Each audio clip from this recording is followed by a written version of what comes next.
વર્તમાન પરિસ્થિતિ જોતા ગુજરાતમાં દિવસે ને દિવસે શિક્ષણમાં સેલ્ફ ફાઇનાન્સ યુગ આ ભારતીય જનતા પાર્ટીની સરકાર લાવી રહી હોય એવું અમને લાગી રહ્યું છે. રાજકોટની એમટી ધમસાણિયા ગ્રાન્ટેડ કોલેજ કે ગુજરાતમાં માત્ર બીબીએની ગ્રાન્ટેડ 6 જ કોલેજ છે, એમાંની એક કોલેજ છે. ત્યારે આ ટ્રસ્ટ દ્વારા શિક્ષણ મંત્રી અને કુલપતિશ્રીને આ કોલેજ બંધ કરવા માટેની એક અરજી આપવામાં આવી છે. અમારી એક જ માંગ છે ગુજરાત યુનિવર્સિટીની કે જે આ ગ્રાન્ટેડ કોલેજ છે એ બંધ કરવામાં ના આવે. જો આવનારા દિવસોમાં આ કોલેજ બંધ કરવામાં આવશે તો યુનિવર્સિટી ઉગ્રથી ઉગ્ર આંદોલન કરશે. આ ગ્રાન્ટેબલ કોલેજમાં ગરીબ મા બાપના દીકરાઓ એ નજીવી ફીમાં ગ્રેજ્યુએટ થઈ શકે છે. જ્યારે આ ગ્રાન્ટેડ કોલેજ બંધ થશે તો એ સેલ્ફ ફાઇનાન્સમાં લાખો રૂપિયાની ફી ભરી શકે એવી પરિસ્થિતિ નથી અને પોતાનું એજ્યુકેશન અધૂરું છોડવાની પરિસ્થિતિ ઊભી થશે. ત્યારે આ સરકાર માત્ર ને માત્ર સેલ્ફ ફાઇનાન્સ કોલેજો અને સેલ્ફ ફાઇનાન્સ યુનિવર્સિટીઓને લાભ દેવા માટે થઈ અને સરકારી શિક્ષણને પતાવવાનું કામ કરી રહી હોય એવું અમને સ્પષ્ટપણે લાગી રહ્યું છે.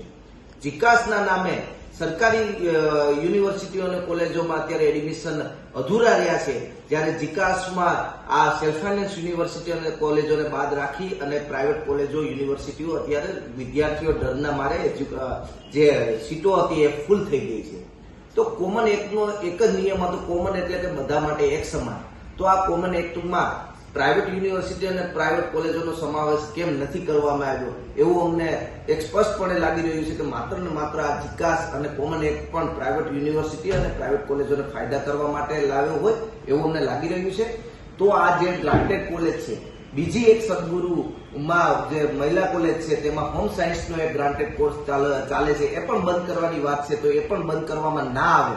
બાકી આવનારા દિવસોમાં ગુજરાત સિવાય આજે તો શિક્ષણ મંત્રીને મેલ દ્વારા અમે રજૂઆત કરીએ જ છીએ, પણ જો શિક્ષણ મંત્રી આમાં કોઈ પગલાં નહીં લે અથવા તો કોઈ નિર્ણય નહીં લે તો આવનારા દિવસોમાં ગુજરાત સિવાય ઉગ્રથી ઉગ્ર આંદોલન કરશે. સાંજ સમાચાર ફેસબુક પેજને લાઇક કરો, વિડીયો શેર કરો અને વધુ વિગતવાર સમાચાર માટે sanssamachar.net વિઝિટ કરો.